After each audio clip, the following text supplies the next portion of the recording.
ఈ చిక్కుముళ్లను ఒక్కొక్కటి పరిష్కరించుకుంటూ సమస్యల్ని దాటుకుంటూ పేద ప్రజలకు చేయాల్సిన పనులను చేసుకుంటూ ఈరోజు ముందుకెళ్తున్నాం. నేను ఈడున్న పేదోళ్ళని అందరిని అడుగుతున్నా, ఆనాడు మీకు ఎన్ని డబుల్ బెడ్రూమ్ ఇళ్ళు వచ్చినాయి ఒక్కసారి ఆలోచన చేయండి.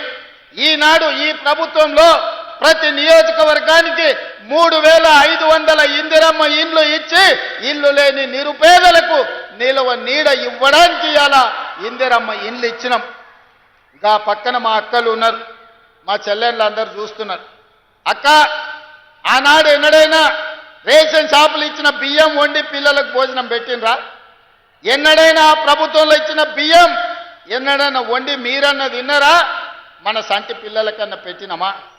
కానీ ఇవాళ ఈ ప్రభుత్వం వచ్చిన తర్వాత ఉత్తమ్ కుమార్ రెడ్డి గారు మంత్రి బాధ్యతలు చేపట్టిన తర్వాత ఇవాళ సన్న బియ్యం ఇస్తే ప్రతి తల్లి ఆ సన్న బియ్యం తెచ్చి అదే వండి వాళ్ళు తినడమే కాదు, సంటి పిల్లలకి ఇవాళ బుక్కెడు బువ్వ పెడుతుండ్రంటే సన్న బియ్యం ఈ ప్రభుత్వం ఇచ్చిన మాట వాస్తవం కాదా?